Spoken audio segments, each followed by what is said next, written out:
Como ya habíamos visto anteriormente, el flujo a través de un orificio depende de tres condiciones. La primera condición es el tamaño del orificio. La segunda condición es la presión diferencial a través del orificio. Y la tercera condición es la temperatura del fluido. La condición 1 y condición 2 ya las estudiamos anteriormente. Ahora vamos a empezar a estudiar la relación que hay entre temperatura y caudal. El caudal a través de un orificio depende de la temperatura, ya que la temperatura modifica la viscosidad del fluido. En los líquidos, cuando aumenta la temperatura, disminuye la viscosidad. Por lo tanto, al disminuir la viscosidad, el fluido fluye más fácilmente. Si nosotros necesitamos regular la velocidad de un actuador precisamente, también debemos compensar no solo la presión, sino también la temperatura, ya que cualquier incremento en la temperatura del fluido puede llevar a que fluya más caudal por la válvula y por lo tanto vamos a tener una velocidad mayor del actuador. Entonces, para un control más preciso se debe compensar por presión y por temperatura. Una situación cotidiana que permite ilustrar la relación que existe entre temperatura y caudal lo tenemos cuando tomamos un embudo y hacemos fluir melaza fría por el embudo. Vamos a ver que tenemos un proceso muy lento debido a la alta viscosidad de la melaza. Sin embargo, si tomamos una sartén y calentamos la melaza y luego depositamos esa en el embudo, vamos a ver un proceso mucho más rápido debido a que con el aumento de temperatura disminuimos la viscosidad de la melaza y por lo tanto esta fluye más fácilmente.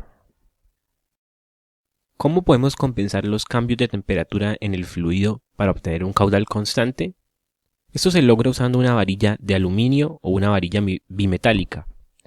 Esta varilla va ubicada en un orificio y por medio de la dilatación y contracción de la varilla por cambios de temperatura, se abre o se cierra el orificio de modo que siempre se va a obtener un caudal constante.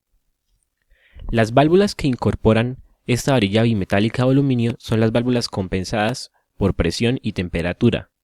El símbolo de esta válvula lo tenemos en esta imagen. Tenemos el mismo recuadro con nuestra válvula reguladora de caudal ajustable, la flecha que indica la compensación por temperatura y ahora agregamos el símbolo un termómetro. Este símbolo nos indica que también la válvula es compensada por temperatura.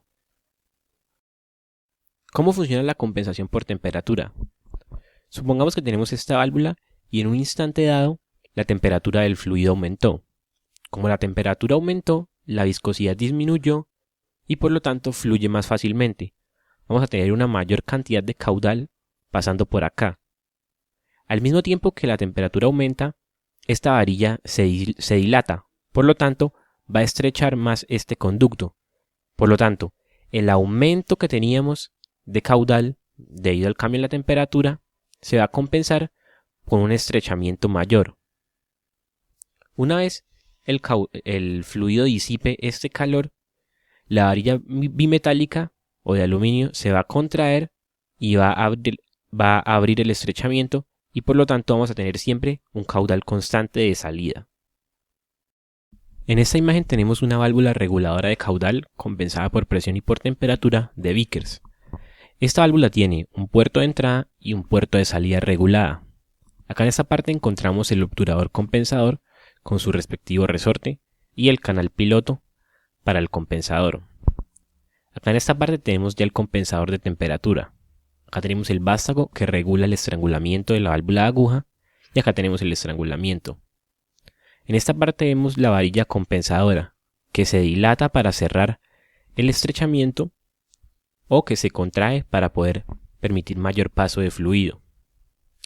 Esta válvula tiene algo especial y es que incorpora una válvula antirretorno para circulación libre en el sentido contrario. Acá en esta parte podemos ver de nuevo el símbolo de una válvula reguladora de caudal compensada por presión y por temperatura. Tenemos en primer lugar el estrangulamiento regulable, luego tenemos la flecha que indica compensación por presión y finalmente el termómetro que indica compensación por temperatura.